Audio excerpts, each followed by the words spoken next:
Commence primary ignition.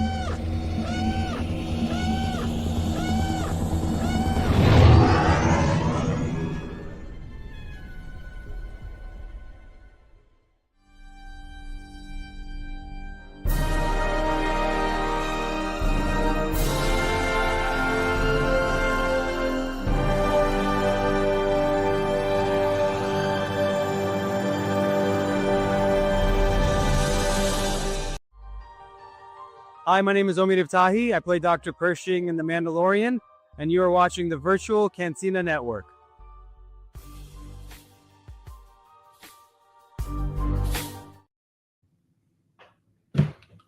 Stays on me, Omhead. Welcome, citizens of the Republic, to another episode of the Clone Wars Revisited, brought to you by the Virtual Cantina Network. Woo! Tonight, we are going to be watching Season 2, Episode 22. It's the end of Season 2, and actually, it's the end of the mercenary. I was trying to say that. Let me try one more time. Arc. Yes. So, I can't believe Mark, we're already Ashley, at the end of it. and myself are all here tonight. Yeah. Woo! Yeah, we're all here. Got the whole crew. You two are here after having so much fun. Yes, doesn't talk much at all. At the New York City Comic-Con. So, come on, fess up. What happened? What's going on? Tell me, did you have fun? It was fun. It was just, I went Saturday only, so it was a bit chaotic as expected because Saturday. Always bonkers. Hello, Barnes is in space. They're both here. Hello there. End of season 2. Yes. I can't believe it. Hi, JV. Now, Mark, were you working this weekend or were you playing this weekend? No, this was work. I know. I feel like I've done a lot of some here, some there, and we have a play week / work week coming up. But I was at the Kid Robot booth helping out. Kid Robot and NECA sort of shared a big space. They're all part of our Ad Pop alum family of companies, and we had a display for Party City because there was a big pop-up event that happened in our temporary Party City store that's in the Union Square area. So there's just like a lot of moving pieces. So they needed some hands. So I was working literally like the cash register and other like stocking shelves for the Kid Robot booth and things like that. And also taking a couple of meetings. So it was a really nice convention. I was there Friday and Saturday, but not there Sunday. And it was, as always, crowded. New York Comic Con is 250,000 people jammed into the Javits Center. I mean, Asher could tell you better than me. You were on the floor more, but I could barely move when I went out there. Yeah. It's like hang on to somebody's backpack and walk through the crowd. Let's go. It's even with Fan Expo Boston before it was Fan Expo Boston. My boss once said, Ashley, you could pilot the Millennium Falcon through an asteroid field. You dodge in the crowd. And that's exactly what it felt like. It was so busy, so chaotic. I didn't get to see half the things I wanted to see. I didn't get to see half the people I wanted to see. But I had a good weekend, and I'm just glad I got to go and experience it and get back there because I love New York Comic Con. I've been coming for 13 years now, and there's nothing like it. That's true. I mean, I'm a native New Yorker. I was going in like 2010 or whatever it was, back when they couldn't give tickets away. Right. And I got $20 tickets more than once, buy one, get one free tickets more than once. Wow. And it was really, I always say it was The Walking Dead that made the Geekosphere accessible to everyone. Like that time period exploded the convention scene as well. They're both happening at the same time. And you can't really identify the cause and effect there, but it seemed to have been, as all of America fell in love with The Walking Dead, conventions were becoming more and more popular, and those guests would go to them, and that would be like a draw for you to, like, go to a show. Yeah. Yeah. and they were on the badges as well for many Mhm. years. Um, it just got really insanely popular, and I remember like I would only go on Saturday for a couple of years, and it'd be so hard to get into the Walking Dead panel. Mhm. And then they started doing the lottery system, and it's always fun to see what happens and how pop culture has changed over the last Yeah. 13 years The that I've ups been and going. downs. Total ups and downs. Because now I don't think they could give away a panel for The Walking Dead. But anything anime is super hot. I can't Oh, tell you how, like, it's basically an anime show over at New York Comic Con, right. and So a many big cosplay cosplay. show. Yeah, it's Spencer. You're right. Like, it almost killed a lot of us in 2018. I'm gonna put this up on the screen because that was the one where you, me, and Ashley were all there in Yep. 2018 while I was at the Tops booth. We were hosting That's Ashley where I Eckstein, met and you. yep, it's sort of the con that started it all for the three of us, and set us on this particular path. But it is a chaotic show and a Yeah. lot. The thing I love most, though, is getting to see people. Like, I can't tell you how many people I would just see in the crowd. Jason, our photographer, who photographed our last event down in Texas, saw me going up an escalator as he was going down an escalator and pointed at me. And I was like, and I did this. I was like, I didn't recognize. At first, I was like, because I was in such a, when you're doing the disassociated stare like this. I was like, that's what I Hello. was like up on the escalator and we caught eyes, and I'm like, oh shit. Like, it was very that, like, but that kept happening. And then I kept seeing people that I know from Instagram. And then you find out that, like, sometimes you have mutual social media friends that are actually mutual friends. So I went out on Saturday night to a drag show. Good drag this time, unlike Texas. Yes. Yep, fucking Texas and their terrible drag. We went to Good Drag at Red Eye, which is a bar in Midtown, where there was a particular show that was all done up to be like geeky and stuff. So one of the queens was dressed as Wanda and had a whole number that was very witchy, right? And Oh, they were actually on nice. panels at New York Comic Con, and then also performed at the bar at 11 o'clock at night.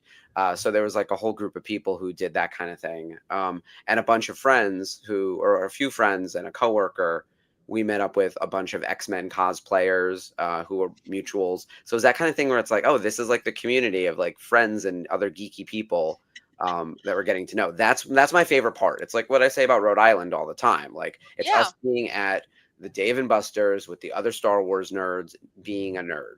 And I was showing Right. people my one Star Wars cosplay, which is Ezra, and they've got like Marvel this, X-Men that, all this stuff, like professional level stuff, and I was like, I've got one. I've got one that's decent. Oh, I hear you. I have my bounding Hera, and that's it. Hmm. But it was a good show. It I mean, that was, yeah.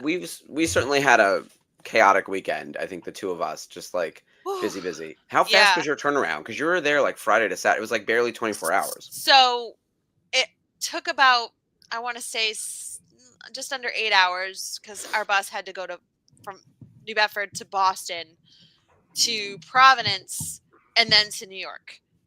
So it was just like it ran the gamut Yeah. of the states, and then we got there a little bit before 3 and checked into the hotel, walked around Times Square, got food, ate in the hotel room, went to the candy store after I met with my friend Katie, um, and then went to bed.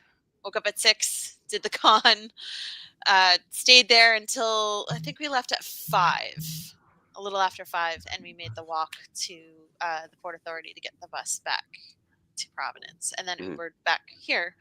And You got almost a full day on Saturday. yeah, almost the Yeah. full day, but I still passed the hell out when I Oh, go. I'm sure.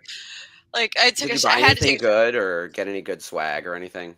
I got Spider-Man Magic the Gathering blue deck, which was really Ooh. cool. I'm learning about Magic the Gathering. My boyfriend Alan plays, my friends at work play.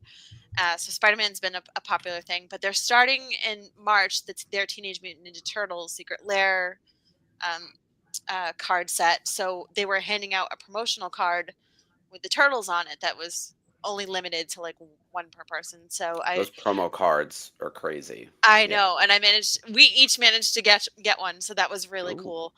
Yeah, I know. I'm sorry, Sarah. I tried getting into it when I was 12 with my cousins, and then when you're a kid and you like to draw, you just don't have the wherewithal to like stay focused. But now I'm pretty sure.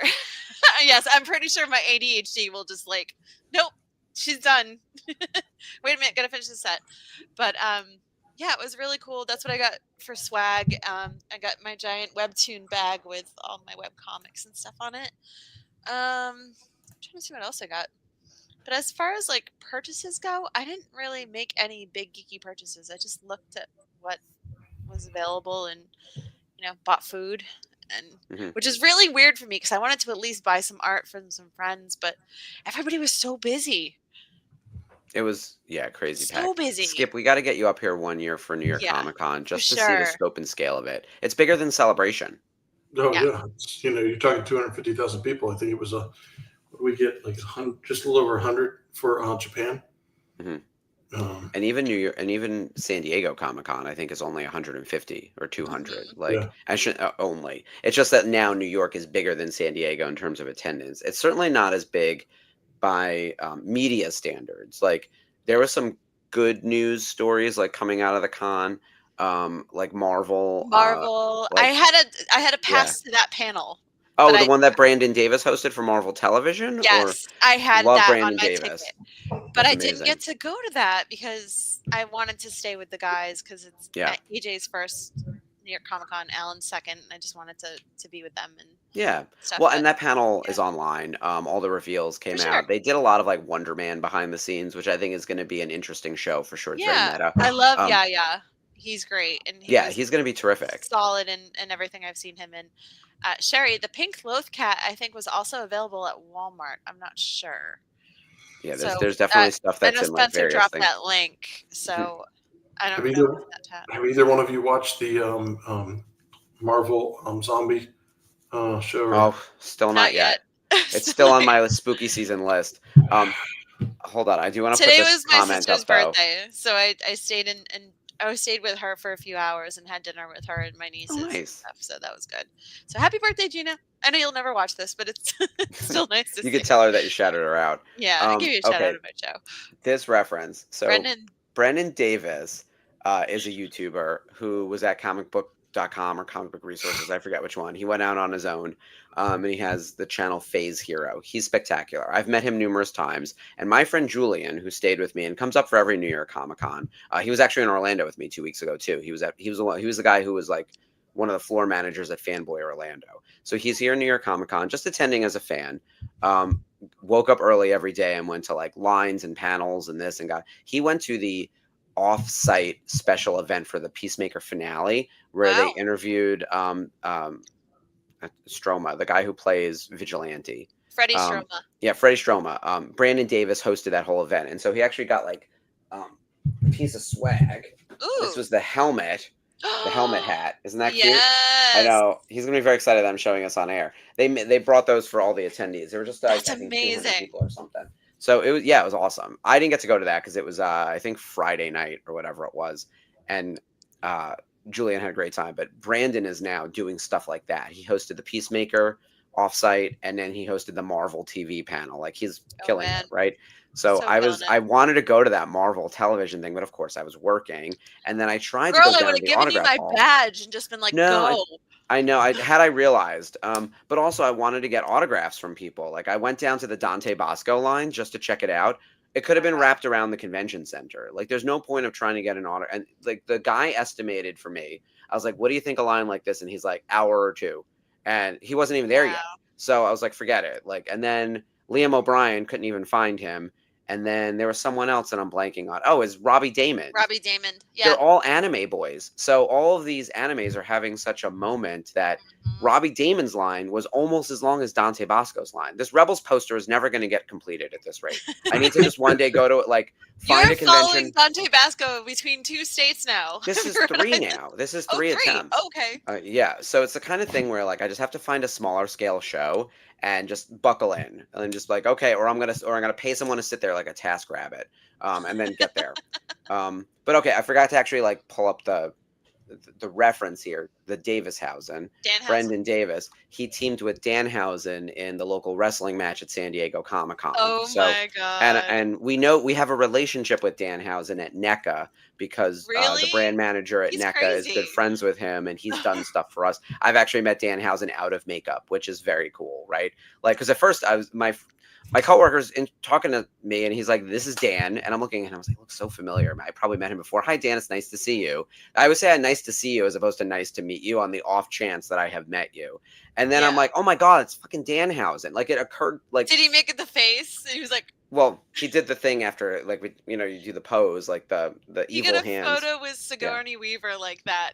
Yeah, It was I've so gotten comedy. a few photos with Danhausen now. He's incredibly nice. We actually gave him a Superman costume that he was gonna wear in the ring, and ended up using the one he had bought already because it fit a little bit better. But they were both from Ruby's. He bought a Ruby's one online, and then I brought him another one at San Diego, and he ended up just wearing the classic one. But yeah, he's super cool. Oh yay! Which I love being able to meet people who are famous and are in the spaces that you care about, and then find out they're also awesome people. Like, that's the best, to be able to come back and be like, you know what, Sure. Danhausen fucking rocks. Like, that's a great story. It's never good when you meet someone and you're like, oh, they didn't live up to my expectations. Oh, it's kinda so suck. great when you get to come back and be like, we love that guy. Yeah, sadly I didn't get to go meet Hamish Linklater, but I will get to him. Mm-hmm. Yeah. But I had finally picked up my poster from my friend Ruthie, my Dr. Sleep poster, so I'll show that on Thursday with the Carl Lumley autograph on it. So you'd think that they would start to lose participation in them because like if you're going to go see somebody that's an A-lister on autograph, that you're going to sit with them for 2-3 hours and lose like half your day. That's why I didn't want to do that, because it was so crammed and so busy. Yes. Oh, Liberty. Oh, girl. Oh no, we had a good one with Brent. I'm so sorry, Liberty. Yeah. He can be from what I gather, he can be very hit or miss, depending on the moment, I guess. I was trying to remember that. I mean, I remember being there, and I remember going, "Shit! I left my my Rebels poster at home. And damn it! I could have gotten it." But I'm trying to curious. What? I was trying to remember what his. I remember he was talking to us. I can't remember whether it was like a lot of conversation or he was like, "Okay, thank you very much. Get out of here." I can't remember what he was like that day. But he was on the other hand, Island. Yeah. Spencer, we appreciate you. Yeah.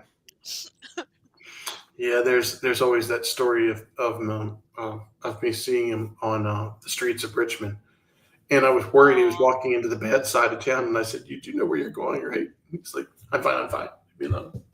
Oh. Okay, when you get stabbed and I read about it in the paper, I will say I tried to help him out. Yeah. Yeah, Liberty says his flight was canceled and he barely gave us the time of day.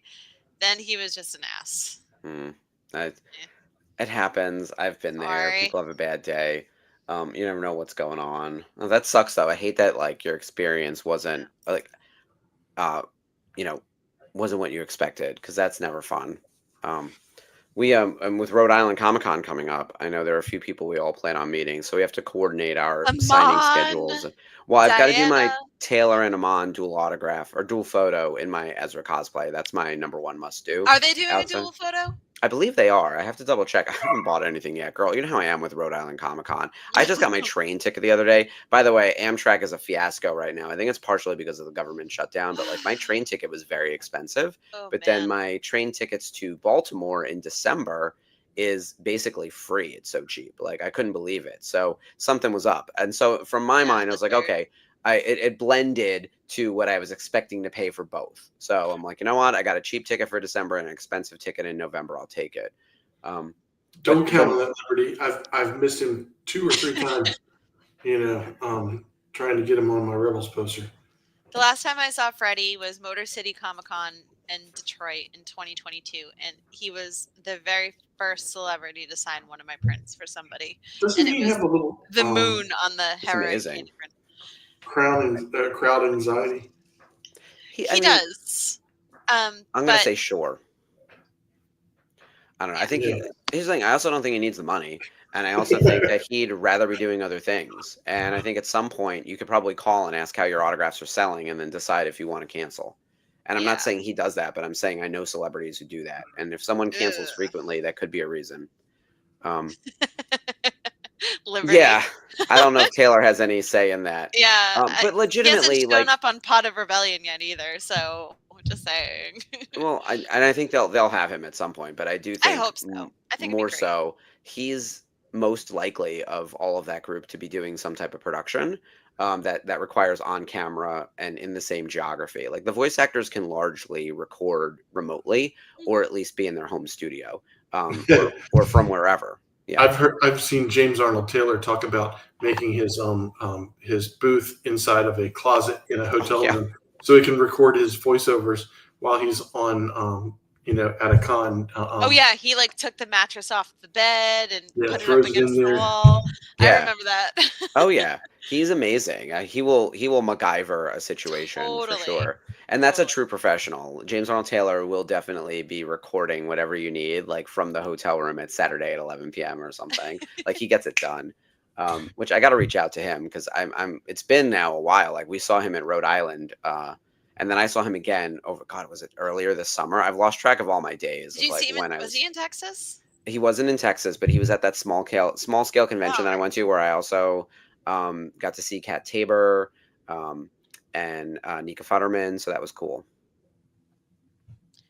By the way, I was rewatching Rebuild the Galaxy, and Nika Futterman showed up as a Saj in the first Awesome. episode. I was like, yes, the Yeah. Day Sisters. I love it. I was trying to make out this comment that Liberty did. The key in the hotel room, Katie Sackhoff said, is the duvet cover. Oh, okay, Oh gotcha. yeah, I was she literally when she said that, I was literally thinking key, like the key to the room, and I was like, no, the key to being able to make that work. Yes, gotcha. Yeah. Liberty. That's so as far as funny. recording I'm goes. kind of like, I'm kind of bummed you guys didn't go see Tron, because now if I want to talk about it, I can talk about it, and all you guys can do is listening because you can't participate because you didn't see Tron. I'm But sorry, Skip. I wanted But to so tell us bad. about Tron and just don't do tell any us. spoiler stuff. Because I'm seeing it this week. Okay, I actually liked it. I think that it's kind of funny. Dave and I were talking earlier, and he's like, nobody's going. It's not that people dislike it; it's just people aren't even showing up. I haven't heard a lot of. I've seen a couple of people where they said, "Oh, it's this, that, or the other." But for the most part, the people that have gone to see the movie have said they enjoyed it.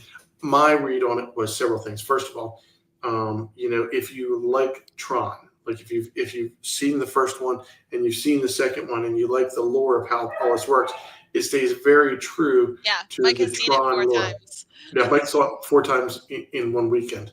Woo! Then there's there's a lot of I was telling before the show came on, I was telling Ashley and Mark, go watch Tron and Legacy before you go see this, because there's a lot of Easter eggs and you want to catch those Easter eggs, and having a little refresh, because I remember there was one thing, and I had watched Tron, but I'd watched it like 5-6 days before this, and I saw something. I went, oh, that's and I won't say it because I don't want to No, I understand. but and then I was like, cool, and and then there was just lots of like the I don't know if you remember this in the first movie. The first thing that they tried to use the laser to turn into the digital world was an orange, and the orange got to make the rounds. So the orange was a boomerang. It kept coming around. But Right. I did. Leto was not. He was not too crazy in this movie. Like the Joker, where he was just so, ensconced in the character. He played this, but it wasn't really freaky character. It was just good character. In fact, when he conversed and so forth, it was actually like, wow, he might actually be a real human being. His brother He's going to be our Shannon. live action Skeletor, so Yeah, I hope he delivers. He's saving the freaky for the Skeletor, I think. But Yeah, well, that's something. But Catherine says it's more niche than some franchises, which is true. But I know Jared does bring on his brother Shannon for a lot of the roles that he gets. Like Shannon was in My So-Called Life and Highway, Girl Interrupted, and now in this. But I saw that Atticus and Trent had roles as pilots as well, so that I'm really excited about that. Like I'm good with the cameos. Like, And it's I'm watching the previews before I went and saw the movie. I'm going, oh, and I'm like, okay, they're really playing Ares in a certain vein of his character. And I was like, I bet you that there's a little something outside of what they're trying to propose. Like, they're not going to play him exactly like they're showing him because they're trying to mislead you. And they did mislead a little bit. He wasn't quite exactly what I thought he was going to be, or I was hoping that they would express him a little bit differently, which they did. He was one of the main characters, but he wasn't the only main character. And I know Mother Anastasia from The Acolyte is in it. She's Athena, I think her name is. Yeah, she has a major role in the cool. movie. She's awesome. You'll like her. And then there was a little bit of Flynn, so we got to see a little bit of Jeff Bridges. Jeff Bridges. If anybody sees the literal trailer for Tron Legacy, when I say Jeff Bridges like that, you'll know what I mean. And then there was a little bit of Sam and Cora that were played into it. And and even though it was small, it was important. So it wasn't just like a throwaway moment. So it's and then the whole building up of the Derringer, also, I'm like the only person in the world character. that know that Gillian Anderson was British. Yes. We've been watching her X-Files for years, and she sounds like an American, and all of a sudden she speaks in a British voice. I had no idea. No idea what jarring. Yeah. Yeah, I've heard her with her normal accent, and so it didn't surprise me. But I'm sure there are lots of people that are like, "What? She's not American?" This girl. That's me. That's me. Yes. Hi. She didn't have to work for this one. She just had to read her lines, I do like Evan Peters a lot, and I'm excited that he's in this as well. It just looks like it has a good cast. I think Cameron Monaghan is in this. Yes. Keeping the Star Wars vein. I know he's been posting some stunt work that he's done for it, like behind the scenes stunt work for it on his Instagram. So that's cool to see. What's the guy that played the antagonist in this movie? Played Derringer's grandson. Evan Peters. Yeah. Evan Peters. My cousin and I were talking. He's like, "Oh, Evan Peters," and I was like, "Yeah, he looks familiar. I just couldn't figure out who he was." And he goes, "Oh, you'll know him. Quicksilver in the X-Men." I was like, "Oh yeah, that is in WandaVision." Yeah, and the gray hair is gone, so you don't quite. Yeah, it throws you a little bit. It's Boner from WandaVision. But I'm so bummed that it didn't do well because they left room for it to have a 4. And if this doesn't do well, it better not take 14 years. Just saying. Oh yeah. Well, here's the thing: the entire global box office is a problem right now, and not everything is making the money they expected. Fantastic Four wasn't as big a hit as people expected. I don't think anything is bringing in the money that it used to, and Barbie. I think that's something that was 2 years ago, but it's the box office in 2025 is not great. I actually think that Wicked is going to do incredibly well and will help close out the year. But outside of that, I actually don't think Wicked Part 2 is going to beat Wicked Part 1. I just don't think it will, because I also think people are nervous about the economy and everything else. I think there's so many things at play. People just don't have the money to go to see a movie, and now we've all been trained to watch shit at home. So we've been trained to watch stuff at home. I went to Fandango, So Bridget and I used to take the thing that we used to do, even when things were bad, was take the kids to the movies. Mm-hmm. And I can remember, when they were $7 and $9 a ticket for movies. I remember when it first turned into double-digit numbers to buy it, and Bridget was like, "How are we going to take 5 of us? The 3 kids and the 2 of us." And so we would go to the local grocery store and get into the candy, and we'd get a bunch of candy, and then we'd make little bags and give each kid a bag of candy. And I sodas in the sleeve of my coat so that I could carry them in. So we'd I give them love sneaking in snacks to the movie. I still do that. I don't care Oh how much yeah, money I all have. the There's nothing time. better.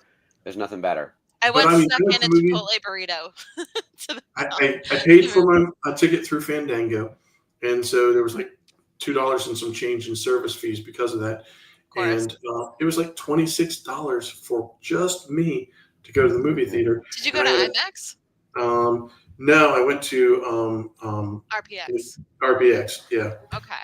Um, Wow. and and it's I like the RPX. You got to when people say go to an IMAX theater, go to a good IMAX theater because I've The seen nearest one is about a half hour away from me in yeah the Providence. nearest one for me is Mall. 45 minutes and it's not even that good. So the RPX theater is huge and it's great sound. And so it's like, okay, this is just as good. And it is a movie that deserves to be seen in the big screen. Yeah, I'm definitely. Not for you, Mark. I'm gonna wait for streaming on that one. But Yeah. I mean, there's too much. There's too much to watch. There's too much to do. I have to still watch Lego Rebuild the Galaxy. I have spooky season happening. I was actually asked as like one of the resident experts to give all my spooky season recommendations to coworkers and friend groups and people at New York Comic Con. Like it turned into a whole thing. So now I'm trying to build my list. And I was like, if you're gonna see one scary movie this year, go see Weapons. Like it's out on digital now. I Like was that's my talking to number Chris one. Huminga about Weapons because he said he really liked it, but it wasn't. It wasn't what he thought it was going to be based on the trailer. That's exactly, and that's the best part. Yeah. The trailer is literally a spoiler for the first 30 seconds of the film, the first 90 seconds of the film, and then that's it. And you know nothing else. The trailer That's wild. doesn't tell you anything that's happening. The structure of the film, who's in it, how the mystery unravels, but it sets the tone and Yeah. introduces the mystery that you're going to solve, right? That's what a trailer should do. Yeah. Yeah, he oh was Sherry, like, I that's the kind of only wish that price I happened. would pay for the Kiss of the Spider Woman with Jennifer Lopez. I love Diego though, and I want to Sure. support Diego, but at the Yeah. same time, J-Lo. Well, also the original is incredible, so there's no reason Yeah. to go see this Oh, my version. mom Well, loved that movie. I thought she said she was going to see I thought she was going to see the original in a $5. I mean, I think you'd be going to see the new one, right, Sherry? Oh, so Sherry is going to be on with us next week. We should mention this now. So next Yes. Monday, because tonight we're watching the season 2 finale of Clone Wars. Next week, okay, so Sherry's going to go see Diego. Yes, good choice. For $5, Yep, it's for absolutely. Diego. Yeah, do it for Diego. He Next deserves it. week, 4 people on screen. And like Ashley, you said this week, it is the Ashley show this week. We've got you on Daughters of the Galaxy on Wednesday. You're doing the watch along on Thursday for Dr. Sleep. We have graphics to promote all this stuff. This is gonna be so good. And then next so Monday, excited. I'm back from our trip. Skip is here. You're here, and we're bringing on Sherry for a few reasons. She's done a ton of research into all of season 2, and because we're doing our season 2 recap. Yeah. Oh my god. That's been like a 20-year running joke between me and Yeah. my friend Ronnie. I'm not even kidding.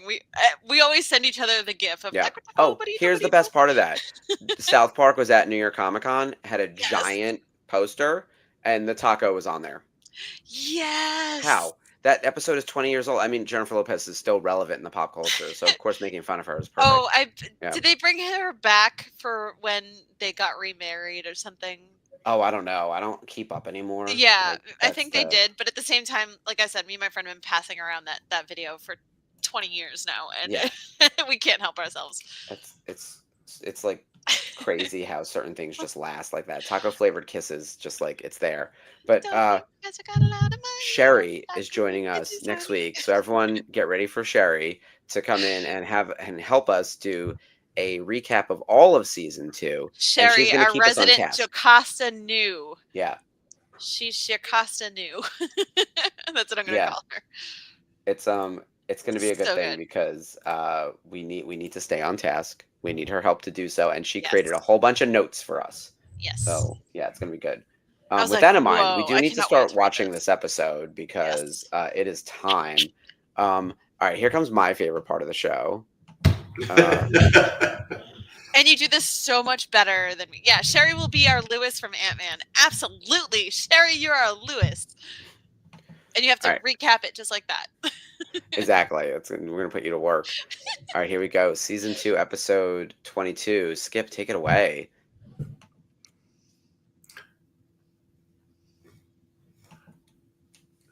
Plo Koon and Ahsoka must go deep into Coruscant's villainous underworld to find out where Boba Fett went before he gets enough information to make another attempt on Mace Windu's life.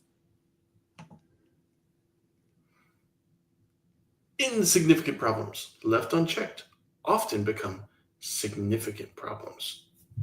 That's true. Sorry, Mark, I stole your thunder, but I was No, you should continue to do all those cards. Because you were like, usually you'll do that one, and I was just like, no, I don't think he's going to. I'll jump in there. No, you're going to take that over on a go forward. I'm just going to press the buttons. All right, we're going to set the countdown in just a second. Everyone, cue up your Disney Plus Season 2, Episode 22, the season finale of Clone Wars.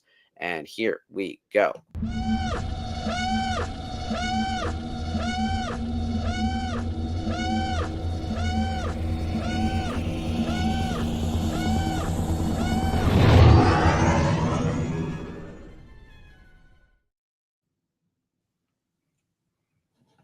My TV is so loud. Okay, I fixed. Oh, it says revenge is a confession of pain. I was like, that's not what I read. Yeah.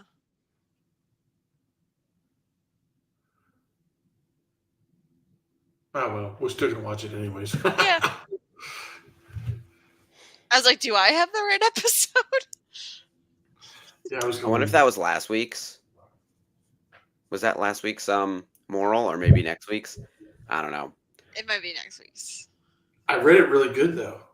You did. You did. I didn't mess it up at all. The episode title is right, and we're definitely in the Disney Plus of it all, so.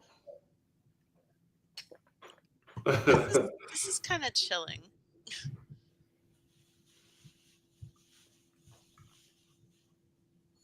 You watching, Spencer? You watching Serenity? Ouch! Oh my god! But that is hilarious. Unpacking another box, and I found this. What is that? It is a spork from Galaxy's Edge. Oh, Jesus! When they had them a couple of years back. So I found mine. It was tucked into my old laptop bag. Oh, nice. When I moved. So I was like, oh, that's where it went. Okay.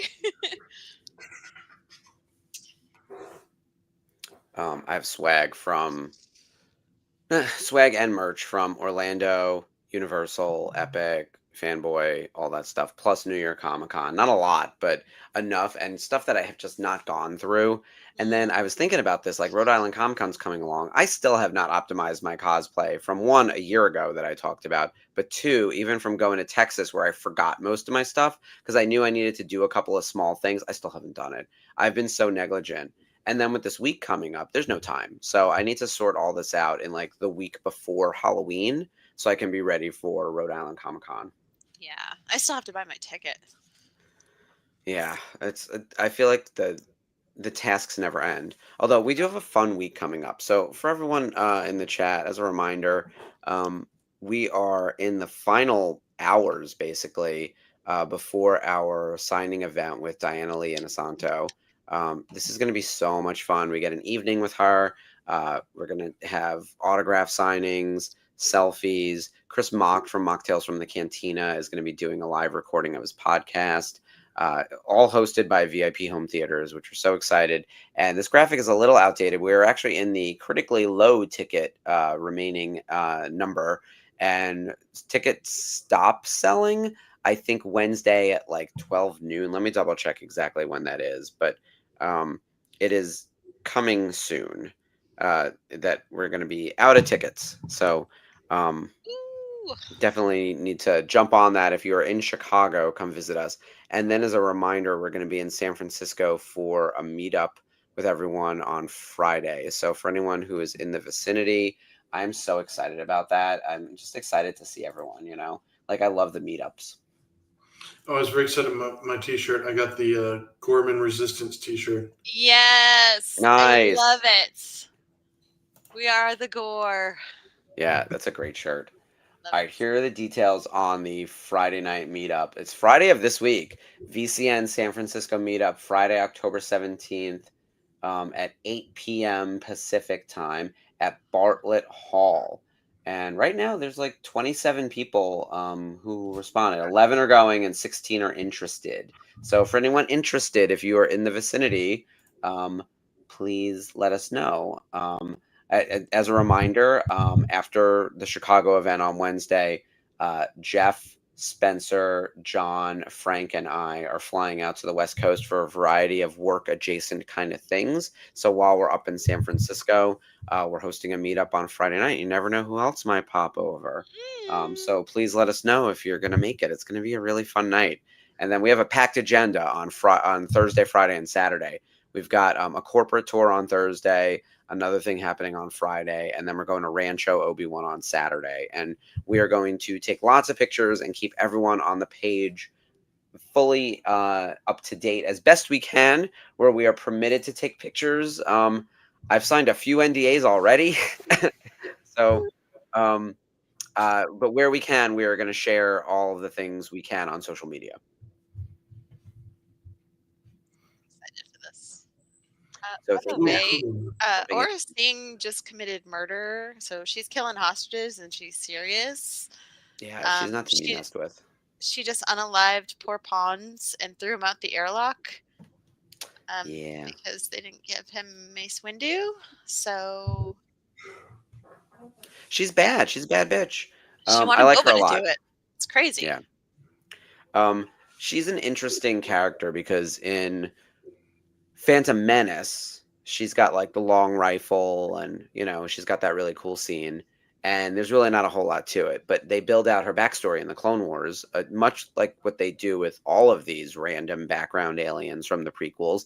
They really give them a full story and something to latch onto. Like, I really like the fact that like Boba Fett's sort of mentor is this like really ruthless lady, and she's the owner of Slave One. Like, that's her ship, and you'll see that Boba Fett gets the ship, and you'll see how. I think in this episode, remember we go in cold, so I don't remember if it's all plays out in this episode or not, or if it bleeds into season 3. But very clearly, there's a path of how the ship goes into Boba Fett's possession.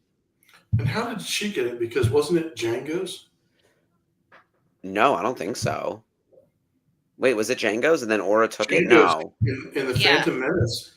In the Phantom Menace, Obi-Wan was chasing Slave One. Oh my God, you're right. Yeah. How the hell did she get the ship? So this is why I need a Star Wars. Sherry, where are you? Sherry. Hurry. While we're looking up that info, I do want to remind everyone we have a new Daughters of the Galaxy on Wednesday. So Ashley, tell everyone what's going on with you and Sarah. So Sarah and I are deep diving into season 2, or a continuation of it, of Rebuilding the Galaxy, with so many cool things happening on it, with Ahsoka and Jackson and all these intricate Star Wars characters that we don't see anywhere else. So we're gonna dive into that and get nerdy with that. Talk about all the Easter eggs and stuff. So we're really excited about this. Love that I stuff. am too. All right, so because you're a full-time employee now, also tell us what's going on Thursday. Okay, Thursday. Oh my God, you guys, you know how much I love Dr. Sleep. You know how fantastic I think this movie is. I will talk its face off to anybody who will listen to me, just like Rebels. We are watching this, Dave and I, this Thursday night at 9:30 Eastern. It is 2 hours and 34 minutes, so please plan accordingly if you're going to watch with us. If you don't have the Blu-ray, it is available on Hulu or Amazon Prime. We're watching the theatrical version, not the director's cut, because then it's 3 hours. But this is fantastic, and I am so excited to be diving into this and talking up all the little fun Easter eggs between this, the book, and the Kubrick original movie, The Shining. So this is like a perfect sequel to both of them, and I can't wait to talk about this with Dave. Yeah, I think this is going to be a really great, exactly. It's a great start to spooky season, and it stars Ewan McGregor. And then also coming up on the network, we've got a brand new show premiering next week. It's actually going to be next Friday, the 24th of October.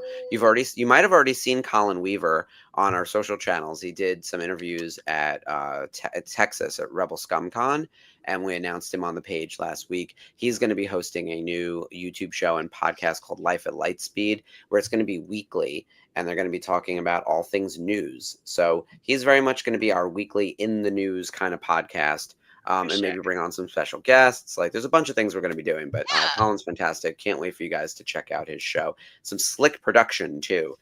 His little teaser trailer was a lot of fun. Okay, so I've got some information about this. So Aura never actually, she might have been flying the ship, but initial Boba Fett inherited Slave One after his father Jango was killed and flew it to meet Aura Singh. During a mission with Boba and Bosk on Florum, they were captured by the Jedi, and Aura Singh attempted to escape in Slave One. Ahsoka Tano attacked the ship, slicing off a wing with her lightsaber, which caused Singh to lose control and crash. This is where Hondo comes in. Hondo Anaka, a pirate who had a history with Singh, salvaged her and the wrecked ship from the crash. And finally, Hondo repaired and repainted the ship before eventually returning it to Boba. Okay. So yeah, she never owned it, but she must have been flying it. And Django was, even though it was Django's ship, he was just hanging. Good pilot, yeah. Okay, all right. I feel like I don't know why I thought she actually owned the ship at one point. I must have gotten that wrong. Well, flying it is 9/10 of possession.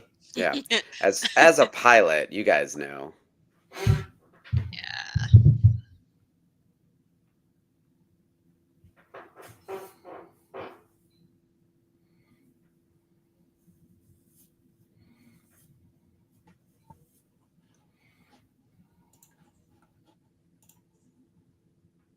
I forgot how many wipes there are. Like, we're back in the prequel territory. That's one thing that drives me crazy.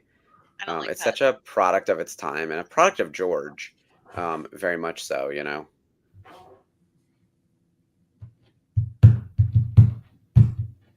Oh God, San Diego was so long ago. I was telling someone, I saw someone at New York Comic Con who I'd seen in San Diego, and I was like, how is it 3 months ago? Like, that seems insane to me. This year is just flying. Yeah, it's crazy. Time does not make sense. I mean, it's hard to believe. It's hard to believe that this Friday starts the beginning of a march to Christmas on Hallmark. Shh. Although my mom has a streaming, so it's all Christmas all year long. Yeah. Oh my God, so many Twi'leks. That dude's all pierced up and has like 5 eyes.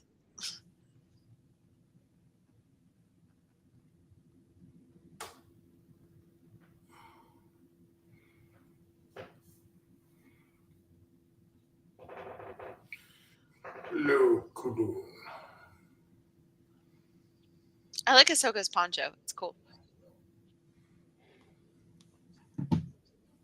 She's definitely in a useful disguise, which almost never is the case. Usually it's like, oh wait, no, it's not as good as sometimes they just pull they've got like the hood, but you can still clearly obviously see it's them.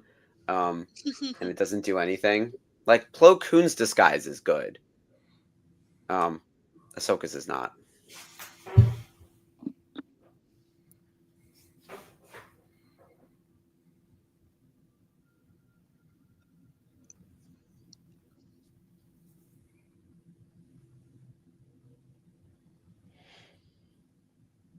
I like that she can focus.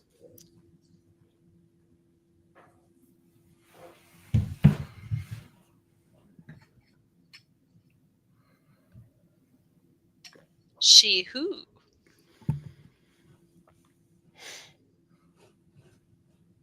Mm-hmm.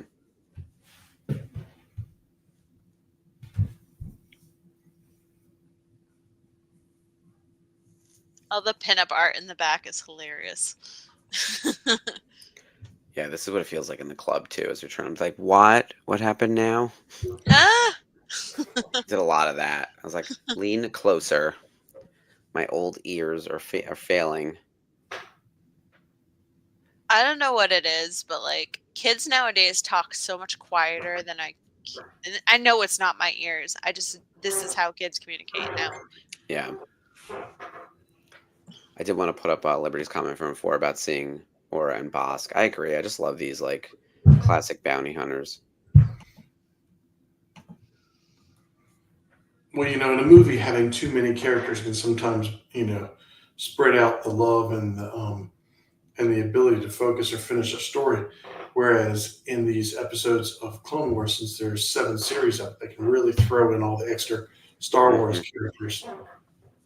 Yeah, and really flesh out everything. The prequels, when you add them up timeline or time wise, even I think they all clock in at like 2.5 hours. So you're talking about like 7.5 hours of content. Like that's half a season of Clone Wars, and there are 7 seasons. So the amount of time we get to spend with the characters in this format is so much more significant. And you get so much more backstory. Like, look at this. Aura Singh is sitting here talking to Hondo Anaka. Like, that's just fucking cool. And there's Boba Fett looking out the window, looking all pensive. Like Boba Fett was kind of just a cool character design as a background person in Empire, and they gave him a few scenes and a few lines, and he exploded. So then they created a whole lore for him. And look, whether people like the Boba Fett TV show or not, they did give this character his entirely his own TV show, which was kind of wild. 30 something years later. And I actually think that he'll be back as part of the big Mando team up movie, whatever that ends up being. I don't know exactly what the plan is there, but I can't imagine that you would assemble a team that didn't include Boba Fett, Yeah. It's good to see Also, Hondo back. I love my Hondo. Even though it's evil Clone Wars Hondo. I love my Rebels Hondo. He's my Hondo is much more fun than Clone Wars. Yeah. His humor lands, and here he's just cruel, but in Rebels he's a snappy bitch. He mellowed, but like he mellowed just enough. Well, and his face is more angular in this rendering versus Rebels. Yeah, they literally softened his appearance for Rebels, and I realize that all of the artwork in Rebels is a bit like more stylized. Even when they reintroduced Ahsoka, people were like, "Wow, she looks different." Aside from the fact that she aged, Yeah, they're like, "Oh, she's not a as little older." Everybody's very geometric on this. I feel like they make them more human. Even like Bo-Katan, for example. Yeah. Her face is rounder on Rebels than it is on Clone Wars. Of course it is. Well, it's still animation from almost 20 years ago, and if people remember the Lara Croft Tomb Raider video game, oh my god, yeah. I mean, she had triangular breasts, right? It's the kind of thing where like you had basic shapes. We're talking about painting with red, yellow, and blue. Like you're in primary color territory. Yeah. It's kind of like that. Like this looks gorgeous. I'm not taking anything away from it. It's just just keeps getting better. And so like the final season of Clone Wars and the final season of Rebels could be there. I mean, they're so cinematic. It could have been released in theaters, and it holds up to that level of quality. Whereas here, like it's great. It's just not the same. Like Clone Wars season 2 to Clone Wars season 7, wildly different.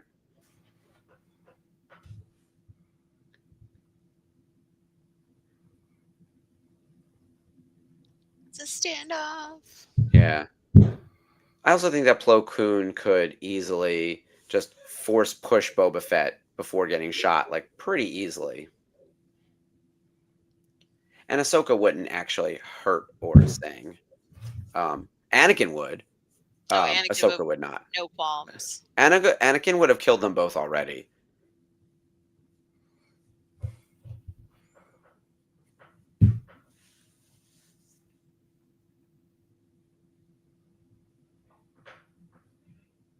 I do love that Boba Fett doesn't want Aura Singh to be hurt. Yeah.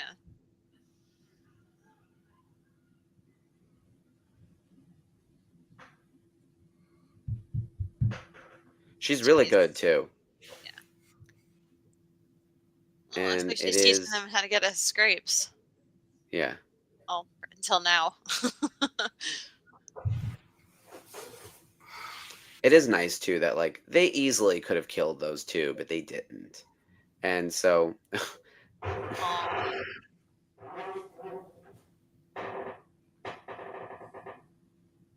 Boba. Yeah, don't leave me. That's so sad. Oh, Daniel Logan. Why you like this? Yeah. She does not care. She's lived this long by saving her skin. Yep. Very Beckett. Very every other bounty hunter we run And into. that's why he killed her. Yep. Yeah. I'm thinking it's the fall that killed her. I mean, they teamed up for something, and she was going to betray him, but he betrayed her first, right? I pushed her. You know, Fall you know, that he killed never her. got to say the line that you should shoot first, but like he was gonna say it, and Han shot him right as he was gonna say it. I find little moments in that movie really like a little bit predictable, but also highly enjoyable, like fan service Yeah. done correctly. But like, I love the character of Beckett, Yeah. and just everything that Han modeled his like bad boy persona off of, because I think like Beckett was genuinely bad and probably good to one person, whereas Han was probably very, very, very good to everyone and like bad in minor ways, like to try to do the right thing. Which is almost a bit of a retcon. Like I feel like he was probably like the initial character of Han Solo from 1977 was probably closer to the truth of what Beckett was in this prequel movie.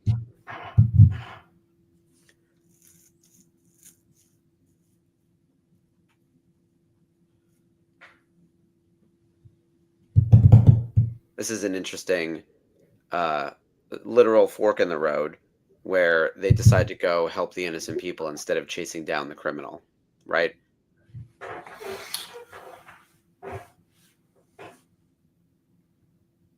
Here we go. Yep.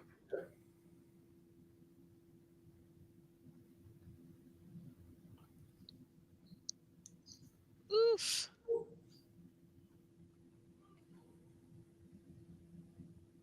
I do appreciate Ahsoka just like taking down this ship. It is very cool. Like, look at how much she's done, like, since the Clone Wars movie. It's not even your ship to break, bitch. Yeah. You bail on Boba and then take his ship? Yep. His little face, though, I felt bad. Yeah. He was heartbroken. Grab the ship.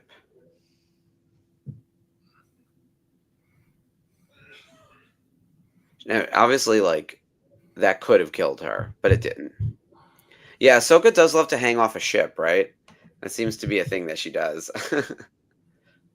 Live action too. Yeah. I'm so excited about Ahsoka season 2 whenever it finally happens. I'm just, Well, they're finished the production. Yeah. Somebody reported that. Natasha and Rosario posted that picture. I like that they arrested this little boy, and Mace Windu is not having any of it. And he's like, "You started this when you killed my dad." His dad was a terrible person. Yeah. Like Jango Fett was a piece of shit. Like I would have been like, "Yeah, your dad sucked, and I'll chop off your head next, you little child." Like Damien over here. I have no patience for that crap. It's so crazy. Hey, Skip, how's your puppy doing? Skip got a puppy, you guys. That's Yes. exciting. We're in like yesterday we had no accidents. Today we had 2. I keep telling people, I said he's figured out that he can poop and pee outside. He just hasn't figured out that he's not supposed to poop and pee inside. But we're working our way through there. I was like, oh, what the hell were we thinking? We were almost done. We were at the finish line and we restarted the race. So we were jokingly saying, I'm building my daughter a house, and I was looking around, and there's a really nice area for a fenced yard. And Bridget and I could go on a vacation, and Avery could watch the dog, and then we could just not come back. But yeah, he's doing well. He's very much German Shepherd. He prances around and is getting our older dog her fair share of exercise. Between I hate the potty training too. Does he do the sharky bites? The little a little, yeah. little nipples? Yep. But he's like, if you try and hold him up and hug him, he's like, no, I can't have any of that. Let me run. I So must run. Has he met the horses yet? He's seen him from a distance, and he'll like, So we got to do a little bit more. What do you call it? Socializing. He needs to get used to seeing different people that he doesn't know and going and doing different things. He's also having a little bit of problem with the nauseousness in the car. He gets a little car sick. How old is he? He is 12 going on 13 weeks old. Oh, he's such a baby. And what's the name? Toby. Very cute. You'll have to put a picture up in the chat for next week so everyone can see. Yes. Yeah, hold on. Let's see here. That is very easy to do.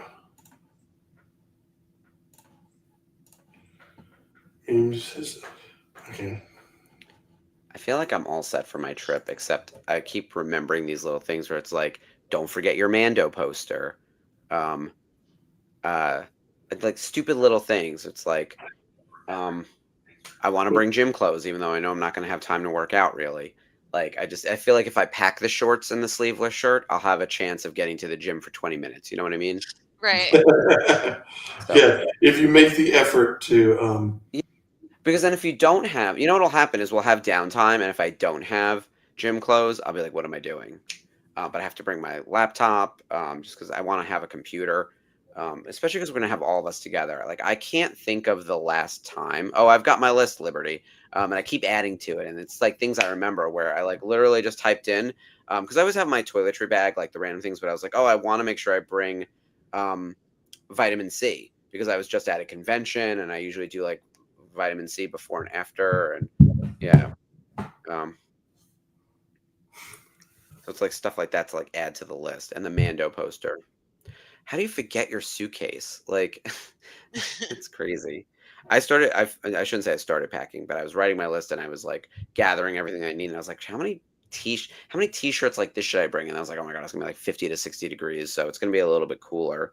But it's like that kind of stuff. And don't forget your extra headphones and your battery pack. And it's as if we're going to some third world country, which I know that's not even like a phrase anymore, that like electricity doesn't exist. I always remind people that like unless you have something critical, like if you forget socks, you can go buy socks somewhere, I promise.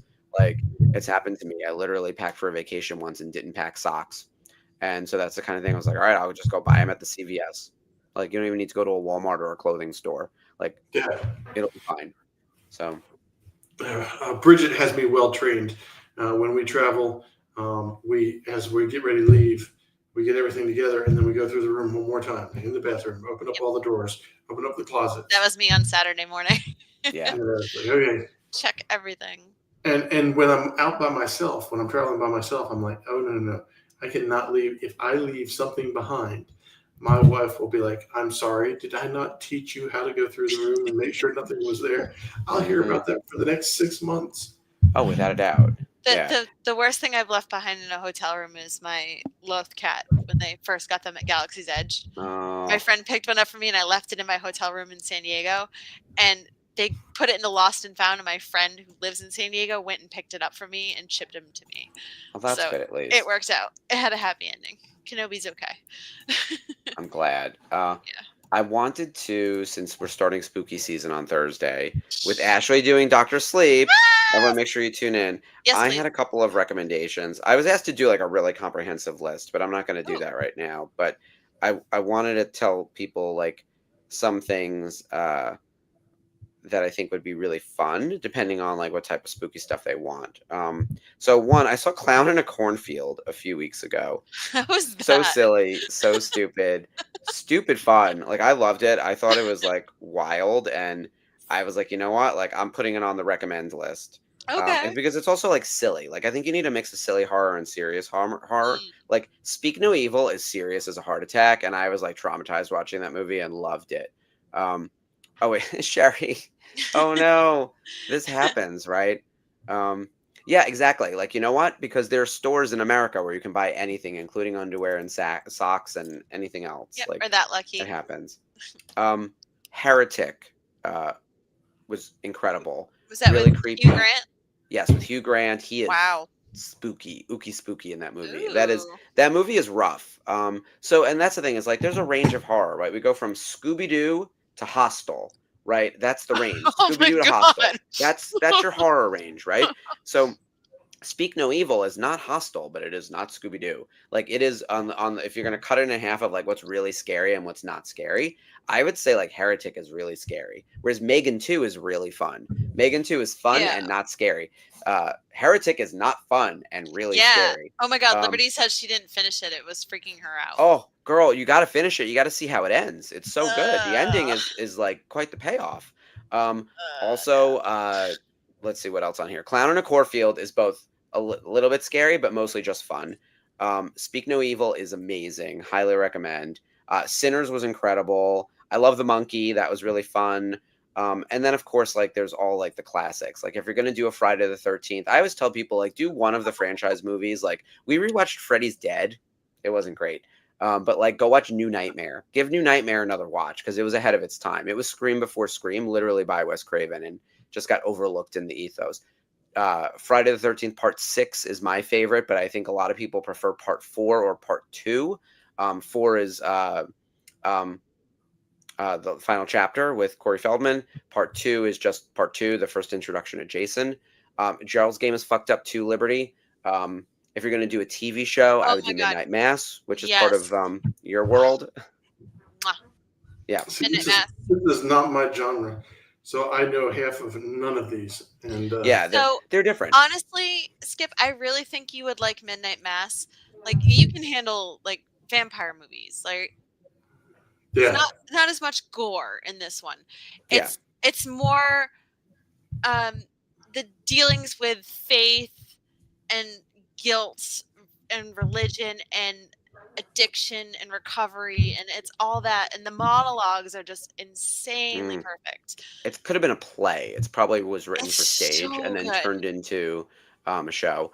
I think when people ask me for horror recommendations, I usually ask them like a series of follow-up questions. How scary do you want it? It's almost like how spicy do you want it, right? Like could it be really scary, or do you want it to just be like Weapons is not incredibly scary. Like Weapons is more I don't know. I saw that little boy with the clown makeup go like this in the back of the classroom, and I'm like, I'm out. You know what? Those are little moments, though. Like I will tell you, Heretic is horrifying throughout and like legitimately scary. Whereas like other movies have little spikes of being scared. Like, do you like found footage? Do you like religious horror? There are some people who don't like religious horror. They don't want to do exorcisms. They don't want to do any of that stuff. Some people just don't like supernatural horror, period. I love The Ring. The Ring is one of my all-time favorite. Like, and that's supernatural and scary throughout. Like, that's in that bucket I of like. I spent 85% of that movie under my coat. It was the first horror movie I ever saw in the theater. And I was like, nope. I was 20. I was like, nope, One of my friends and I, we were trying to create like a 9-box of like how you would, because a 4-quadrant grid wasn't enough. Like, how would you bucket horror? And it was like supernatural, so sort of like very unbelievable, like ghosts and exorcisms, and then like incredibly believable, like slashers and violent, like just real things that could happen, and then somewhere in the middle. So like incredibly grounded to truly supernatural, and then on a scale of violence to like gory and ridiculous to, you know, just more of a abstract kind of thing. And like Terrifier is like sort of in that chaotic evil spot where it's like kind of supernatural and also like hilariously violent in a way, like at the top of the quadrant, right? Body horror. You know? Yeah. But stupid and silly and funny. Like, and so a lot of people laugh at it, but a lot of people are so freaked out by it they can't look at it. I watched it and I was like, this is not for me. It's not for me. But the same way The Hostel is not for me. But definitely not. But Saw kind of is, because Saw is like, can you escape the trap? The trap is interesting. And then you can get into the conversation about what are you really there for? Are you there for the killer, or are you there for the other protagonists in the movie? Like Final Destination is usually about the characters you're following, whereas over time, Friday the 13th and Nightmare on Elm Street became about the villain that is doing the killing. Yeah. So this is where like, which do you prefer? Yeah. And anything Stephen King, Dave. You got to have a Stephen King on the list. And Gerald's Game is Stephen King, but in that movie, if you've seen Dr. Sleep, one of the actors from Dr. Sleep, he was also Lurch in the Addams Family. He plays a character in Gerald's Game That is Yes. kind of terrifying. Very And much near the end of the movie. So yes. yeah. And I was not expecting him to show up, and I went, oh, like Well- that real fast. And just the end of the very end of the movie when she sees him and he goes, I know you. And I'm like, oh my God. Like, I was just Mhm. like, nope, I'm good. Yes, Well, Life of Chuck is not scary. It is amazing. Yeah. Well, we just speaking of Stephen King, we just watched The Dead Zone, which is a Oh my Christopher God. Walken movie from, I don't know, 30, So 40 years not ago. I the don't remember. series that was on No, USA. just the movie. And I had the never seen movie. it. Yeah. And this is the thing is like you can rediscover these classics. Jason's like, "What do you mean you've never seen The Dead Zone?" I was like, "I don't know. I somehow missed it. Like I've watched Scream 15 times, right? But I missed The Dead Zone. We I was watched it. busy watching Holy shit, you Scream. guys. The Dead Zone was amazing. And I'm not a big Yeah. Christopher Walken fan. I find him too much. Like he's like a caricature of a person. But like in this movie, he's not fully baked Christopher Walken. Like he's still got a little bit of humanity in there. Yeah. And yeah, I've never read the book, but I heard it's like pretty close to the book. It was one and of his most popular books in the 80s for that reason. yeah, I loved it. I'll watch So yeah, Empire Strikes Back. say that again. I said I'll watch Empire Strikes Back. That'll be my Tune into Doctor Sleep with Ashley. I'm She telling can you. guide you Have through you seen it. The Shining? bits and pieces of it. I don't think it's very Okay, long. but you What? Have get you not like seen The Shining? I've The seen a good chunk of it. No, that's not the same. The Shining is a must. Here's the thing: if I were actually going to create a list of 100 movies all people need to watch, The Shining is horror or on it. otherwise, like all genre, The Shining's on it. Like See, it's I'm a not a must-watch horror movie person until like probably the last 5 years because my life was like real life horror enough. So I became that, and then I watched The Shining in its entirety the first time, and I'm like, wow. Between like the shot choices and the lengths that Kubrick went to with his actors, uh, even poor Shelley Long at some part. That's my one. That's my gripe. Yeah. He was He's downright a- abusive to her. He's a problem. And it's why, like, look, I love 2001: A Space Odyssey, and I love The Shining, but Yeah. separating, like, yeah. You oh my have God, to. The Shining. Yeah, watch some Treehouse of The Horror. Shining. The Shining is the greatest Treehouse of Horror. When I It's actually refer probably to my it as favorite. The Shining, nobody gets it, but that's what I mean. That's because our ages start with a 4. That's why. I have to explain my references at work frequently now because I there's enough kids, know. and that's fine because they love to hear it because I'm like the older elder statesman weirdo, and they kind of love it. So I'll give them homework. I'll be like, go watch this movie, and then they'll come back and be like, I watched that movie and it was great. So those are my spooky season recommendations. Hope everyone enjoys. We're only about 2 weeks out from Halloween. I'm still working on my variety of costumes this year. I don't know what we're going to be doing yet 100%, but we've got some options in the mix. So it'll be exciting. Either way, I am so excited to see everyone in San Francisco and in Chicago. I'm going to put up the graphic one last time. For Diana.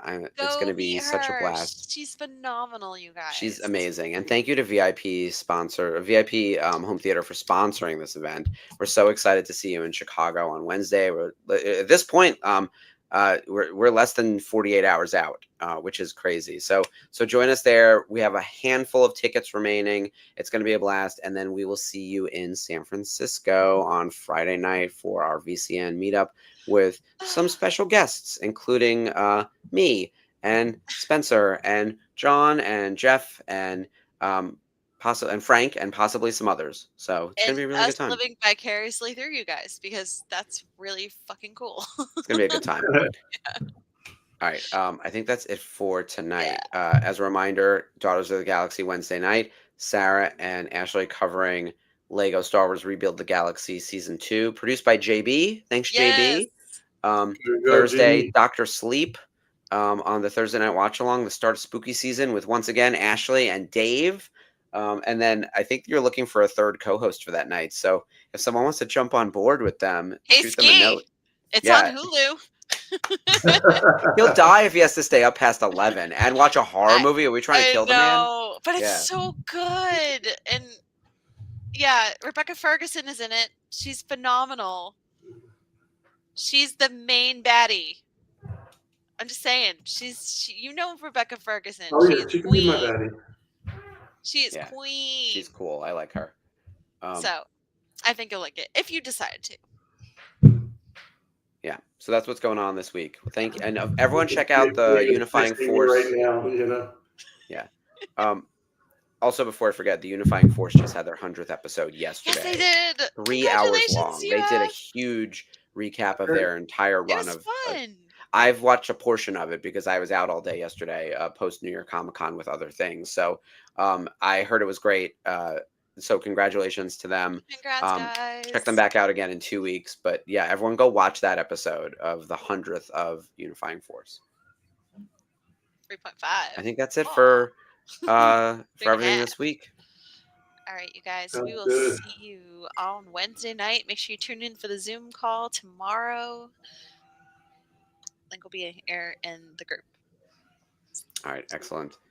All right, good night, guys. May the Force be with you, and as always, Bye. long live the Republic. Long live the Republic. Woo!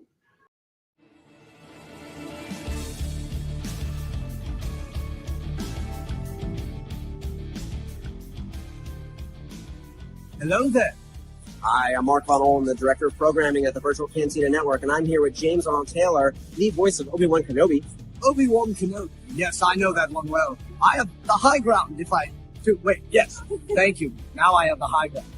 And you are watching Clone Wars Revisited. This is the show you're looking for.